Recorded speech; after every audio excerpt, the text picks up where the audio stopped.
Hear ye, hear ye. Ben's then back again. All right, we're moving quick tonight because it's Friday night and the weekend's here. And I came to have dinner with my wife. And so I'm going to cruise through the Wednesday scores and go get a little grub with the beautiful Mrs. Tess here and then get after it this weekend. Busy weekend. So let's talk busy Wednesday night. Kick it off with Timberlane against Bedford.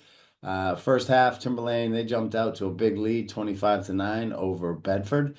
Um, First half, Bedford had two wins in the first seven matches, a major decision 14-3, 157 pounds with Jack Bergeron over Gavin Oljay from Timberlane.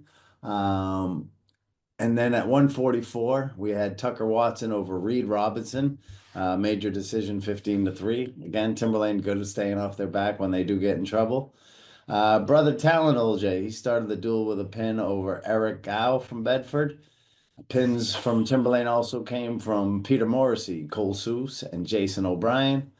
And then more of the same with Timbo taking five of the seven in the back half of the dual meet, 27-9 over Bedford High School. Um, Listen, Timberlane's looking good. Second half wins there. Two pins at 106 and 113. Two forfeits, one decision, 6-5. One decision for Bedford, and one forfeit. Both squads, they'll be in the Owl's Nest this weekend where Timberlane they'll host their annual tournament, so it should be a fun day and we'll see some good matchups. But at the end of the day, you got Timberlane on top 52-18. So the Owls soaring along. Next up, you know what? I'm going to come back to this one because this one was the match of the night and I got it listed second, but I'm coming back. Hopefully, I don't forget. All right, let me jump to one that wasn't as competitive as the match of the week, and that was Goffstown and Wyndham, 75-6. Grizzlies on top. Choo choo. That light the Jaguars saw was the G-Town Express crashing the night away. One lone highlight for Wyndham and Jason Ciano, who got a win over Harold Hieronymus from Goffstown. He got a pin on him. All Grizzlies, baby. Four straight pins, four forfeits, and three out of the four simply overpowering Wyndham, right? It is what it is. Uh, I do want to say there's one thing. So, you know, I stay off of social media when it's not wrestling season, but while it's wrestling season, I'm on there scouring for any highlights or scores that I might be able to gain because, a lot of these coaches, I don't think they know Ben's Den exists yet. But anywho, I jump around on social media and I happen to see one post about a young man that I spoke about previously, and that was Sullivan Conley. He's out of Goffstown, and if you've ever met this kid, he's just the sweetest kid, and um, he's been committed to wrestling for a while, and it's taken some time. He's had to really work to get to where he's at, and things are starting to come together for him. And so this isn't the first time, but soon it's going to be the last time, and maybe not. But who cares if he keeps turning it on like this? But anywho, before the match, you get one of those kids that says, "Hey, I guess I got the short fat kid." Well, then the short fat kid comes out and beats that ass. Pardon my language. However, Sully is not a short fat kid. He's a young man who's growing up. That's it. And so, kudos, Sully. Keep up the great work, my man. The results are what they are. They're neutral. Whether they're good or bad, you just got to keep on trucking, dude.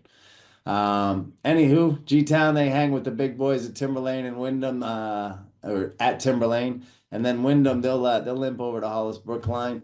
It's been a tough season for the Jaguars. All right. Let's go. Nashua North, Manchester Central. So North, they stormed out of the gate, or so it would seem.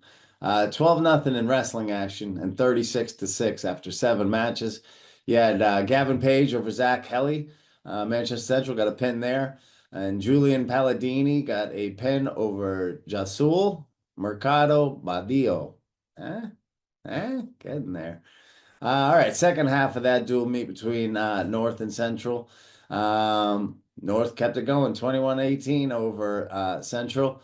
Central, they had wins in the second half of the duel with three pins at 165, 175, and 215. So you had Demetrio Cortez over Fernando Naranjo At the 165 mark, Drake James over Connor Rivard at 175. And in the heavyweight weight class, you saw Angel Lopez over Benjamin LaFlamme. Hey, Central, small squad, paying their dues, doing some stuff. So it's good to see some wins on that side of the section there. The Titans from the Nashua North, their second half included 3 pins. You had Caden Valoran Kenanali, and well, anyway, he beat Christian Cruz via pin. Yori Soares over Rafty Castillo with a pin there. Ruben de Jesus over Sol Panyanovang. Yeah, close. Anywho. All right. And then also David Cole from Nashua North over Gannon Wilford of Central with another pin there. Look, take away the forfeits and it's a decent match. So, power of having a stronger lineup, that's what it is. Next up for the Titans is a quad at Hollis Brookline, and Central will be at Timberlane. So I'll get a good chance to see those guys putting some mat time in. I haven't seen them yet too much this year.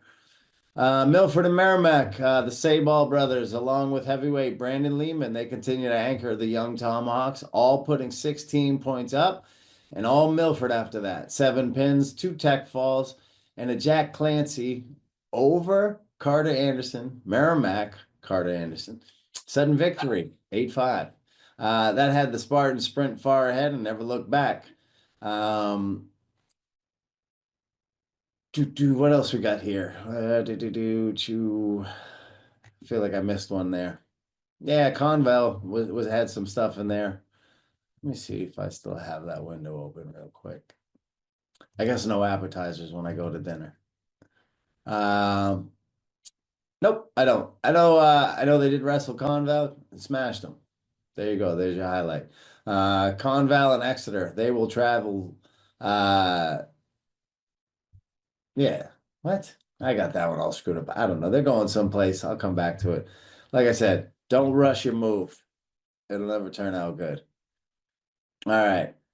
Let's talk Exeter. So maybe this is where I was in. I must have mixed something up. All right, Exeter, they took on the other side of Nashua, Nashua South, and them boys from Exeter, they put it on the Purple Panthers, 69-3. Only Nick Samos of Nashua South over Avery Niemi. He got a decision 9-7 there. That was the only points garnered for Nashua South. Exeter won 6 of the first 7 matches, 3 pins, 1 forfeit. Nicholas Darby over John McDevitt. Tristan Bennett over Hamir Pathania. And then Ryan Mikulski over Nick Samos. And then them Grand Mason boys, they're getting twin wins. Reed gets a pin over John Signor, Nashua South. And then Ryan over Tristan Albert with a pin there. Excuse me. And then what else we got there? So those were the pins, right? Then we got Juan Bueno over Alex Rochette, 12-6 decision there. Noah St. Ange over Logan Rice with a 1-0 decision. And then they kept it going after that. Hudson Berry got over Noah Beasley with a fall. Nathan Benson over Marlon Gomez with a 19-12 decision. 69-3, Exeter on top. Big whooping there. Keenan Pinkerton. I was there reffing that night. And I tell you, man, the Keene Blackbirds, they rolled in style. They had suit coats on, and they had ties, and they were going to take on the Astros of Pinkerton. But they showed up. They dressed the part, they feel the part, and then they executed the part. And then that's what Keene did, man. They took 6 of the first 7, including Tristan Woodbury, Zachary Parent, Peyton Gowell, Ian Spencer, and a special 100th win for senior captain Carter Trubiano, all handling business pretty quickly. So congratulations, gentlemen. And Mr. Trubiano, it's been a pleasure and an honor to watch and ref some of your matches. That's a big milestone. So as I've said before, enjoy it for the night, maybe even early morning, and then it's back to work. So congratulations. Lone PA highlight in the first half of the duels was 144-pounder Noah Cataldo. He takes out Leo Runez, 11-4. Good match. And again, first half of that duel, Keene pretty dominant, 34-3 over Pinkerton to start it. And then the second half of the match was a closer affair with Pinkerton actually outscoring Keene 21-18. You had Sean Broderick over Ilias Azazeddine. Sudden victory, 9-8. Finish it. You had Anthony Caruso. Nicest kid when you're working with him at the table, I got to tell you. But man, on the mat is he mean. Well, he beat up poor Liam Logan. And then the Keen stud, Evan Ray, he closed the night out with a dominant win over James Caruso. He had a second period pin. And look, Ray is always tough. He looks good this year. It's going to be fun to watch him, wade the waters of the postseason. Heavyweight class, very stacked this year. And Caruso, he's still green, only a junior. Um, I'd love to see what one big year of commitment, meaning starting, finish your season, but immediately after that, what's it look like? Take your 2 weeks off, let your body heal and all that, and then just go train like a madman and learn not a bunch of technique, just a little bit of technique and make it all razor sharp. Because man, he is a brick poop house, and you just put a little bit more technique in there, and you get some really good things.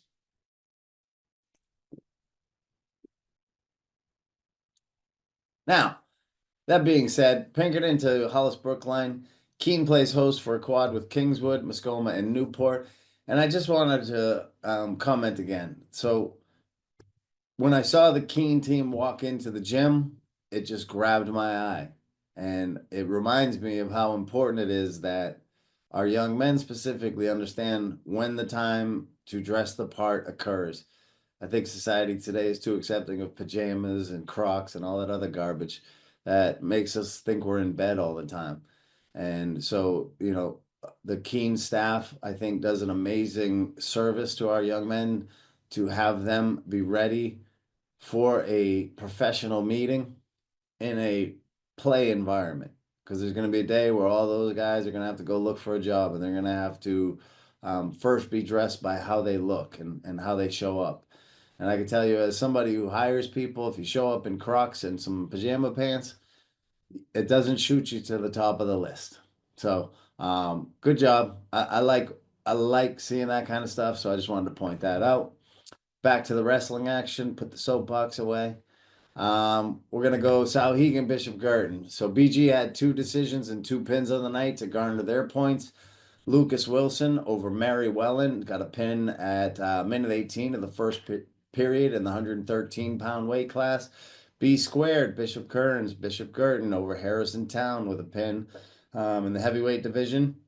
James Aljo over Landon Carson with an 8-3 decision.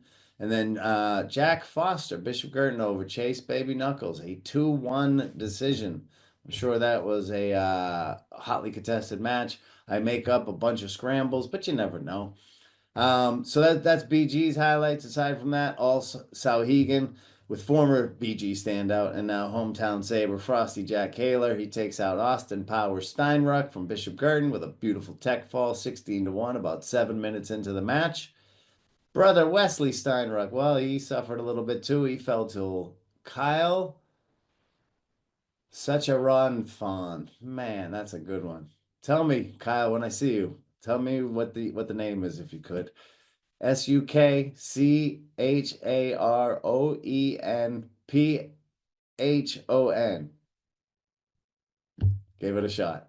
All right, moving along. Mr. Smiley, Benjamin Smiley, that is. He gets a win over Dominic Stamp by a tech fall, 23-8. Cole Brandt over Finn Murphy with a pin. And Sam Albert over Peter Serrato from Bishop Girton gets a pin in the third period. And then Noah Daly closes it up over Kobe Spinney with a pin. 17 seconds at that. So tough matches there for Bishop Girton, but a good night for Sauhegan. They topped the Cardinals 40-18. And then we head to the Seacoast where the Spalding Red Raiders hosted Londonderry and they beat them. Yeah, they did. They beat them 45-32 on Wednesday. And Spalding, they improved to 7-4 on the season. Worth mentioning again, Spalding moved up from Division Two. Also worth mentioning, they didn't win Division Two last year. They weren't a powerhouse in Division Two. They were very competitive in Division Two, and the coach said, "That's good enough. Let's go take on the next biggest challenge." And so they're up in D1, and 7-4 record on the season, nothing to sneeze at. They received a whole bunch of pin wins. They got one from Isaac Scruton. Captain Noah Jackson, Thalas Fleming, Liam Oliver, the Animal Sawyer Goodwin, Captain Evan Kucher, and then heavyweight Wesley Chester. They all pinned out there. Londonderry gets wins from Manny Perez. Welcome back again. He's been sure that gas tank's growing now, so he does a major decision over Maverick Hope. Brendan Egan over Dylan Nelson by a pin to open the night. Cam Roussel over Aiden Kudo with another fall at 113 pounds. Dylan Nato over Brendan Brochu of Spalding at about the 5 minute mark of the match. And then finally, Caleb Holden over Dylan Gravelis with a major decision 10-2. Notable name missing in that lineup, huh? That's what I was thinking too when I was looking at it. Where's Junior? I'm hoping nothing serious, maybe just an off night, give him some rest, or let some of those nagging injuries kind of heal up before the postseason grind. Who knows? But Junior, know you were missed tonight, and those 6 points as well. So good job to to Spalding, and off we go now, where the Broncos took on them peeps of Kingswood. So Kingswood, look, they may be undermanned a lot in duels, just due to the numbers of wrestlers that they have. But with Alvin, they kept it respectable. First 7 wins had Alvin 24-6 over Kingswood. Timothy Malley over Royce Morin, pin. Additional pins from Aiden Douglas, Joseph Lyden, Quentin Tetrall, and big guy Sean Boudreau getting it done there too. Mr. GQ, Shane Mackey, slacking. Only got a tech fall over Brady Downing, 17-1. Kingswood highlights included Aaron Sellers over Aiden Nahili. Got a pin there, about at the 132-pounder weight class. Isaac Gagnon over Josh Brulette. That was at the 150. Caleb Forgy keeping it going. He's got Benjamin Dickinson's number, tech fall 16-1 at 175 pounds. And Stephen Lawrence over Andrew Vertigans with a pin in the heavyweight division. So, like I said, Broncos too much, top of Kingswood 47-23. Alvern heads to Timberlane to test their mettle with some of the big dogs, both in and out of the state. Well, Kingswood, they'll head to Keene for a quad. Broncos looking good. Be a good weekend to watch them this weekend when we're at Timberlane. And, again, there's some big dogs out there, and Alvern's, they've been doing some kicking up there or here in the state. So let's see what they got down there. It's a good litmus test for them heading into the postseason. This one's a good one. The Bow Try number 2. This one, no scores listed. Coach Chavanel. Just saying. All right. Kearsarge try match. Well, I got some scores in there, but I got no highlights. But it looks like Kearsarge 41, Campbell 30, and then Campbell 48 and Newport 27. So Campbell 1-1 on the night. Pelham, let's see. So Pelham swept the tri-meet at home against Conval and Messinic. In the opener, the Pythons defeated Conval 66-18. See, that's where that Conval came from up above. I see it now. I copy-pasted something wrong. Pythons 66-18. 7 pins against Conval, including Liz Donovan over Eli Torres, Nicolosi over Hunter Love, Jonathan Henley over Caitlin Zanoni. Guess what? All by pin. Then you also had Baby Ben Maslanik, Philip Smith, Joe Libre, Victor Zanoni, all by pin. And then the lone highlight for Conval was Jonathan Henley over Caitlin Zanoni. She got a first period pin there. And that got some points on the board for Conval. Keep the shutout away. Second match of the night, the Pythons beat the upstart team from Scenic 72-12. 6 more pins in this one. Emmett Nichols, Matt Raymond, Caitlin Zanoni comes back, evens the record on the night with a pin over Nelson Whitehouse at 115. Baby Ben gets a second. Philip Smith, Connor Nutting, all by pins. Lots of pins. Pelham, they travel to Triton High School on Saturday to compete in the Tri-State Cup. So they got Marblehead, Swampscott, and York, Maine. Messinic to Lebanon, and Conval to Milford. All right. One would think I'm done, but I got one more to do. And again, match of the week, if you ask me. So Salem headed to the capital city to face Concord Tide, and it was a great night. Started out at 165, and it was a nail biter to say the least. So, Concord shifted forms to a tsunami, taking the first five. Two via pin, Anthony Gualtieri over Joseph Havens, and then Wayne Gutierrez Akakini over Jack McElroy. And then two major decisions from Jacoby Morell and Isaiah Puckett. Puckett's over James Nelson, 11-1. It's 25-0 Concord. Do you think Coach Eddie's sitting on the side sweating? No. You think the Concord coaches are sitting there relaxed? No. You know why? Because you got two quality teams here. And, I think Rocky said it. It's not how many times you get knocked down, it's about how many times you get up. So, Salem bounces back at the top of the weight classes, taking the next five. At 106, you had John Bloxage. He beats Biswa Darji 7-0. Maddox Boudreaux over Carter Buxton. Gets a pin. 120, Trevor O'Brien over Isaiah Breen, with a pin. Evan Lynch over Owen Gregg. Major decision, 18-4. Good job, Owen. Listen, Lynchy's a tough kid. He pins a lot of people. And Owen Gregg, he's got that RBF and that I'm here to get into a scrap. So win, lose, or draw, he's tough. And for him to stay off his back and, in a close match, 1 team point, it matters. So we move to 132 pounds where Spencer Buscema, he takes out Dominic Sanella, gets a pin there. And then Talon Walton gets a forfeit. It's 31-25 Salem. Then we have a big one at 144 with Caleb O'Rourke taking a ride through Cradle City where Stud Jr. Jackson Carter slapped one on and he gets the pin and the win. And we're knotted up at 31 apiece. As always, a gritty and game. Sawyer McCready, he made it a tough, close match at 150 pounds, but it was Riley O'Brien from Salem coming out on top 5-4. 34-31 Salem. And in the night's final bout, Riley Holt from Concord. Oh, poor kid.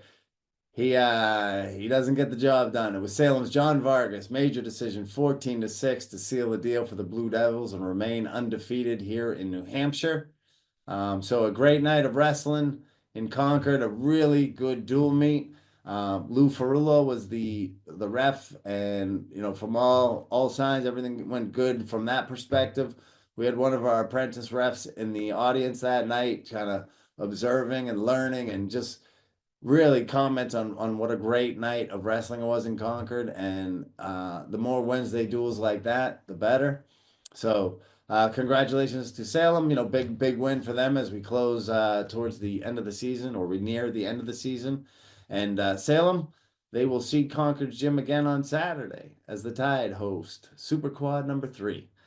And they will likely only cross paths off the mat as, we get into February. It's time to, I don't want to say save the racehorses for the big race, but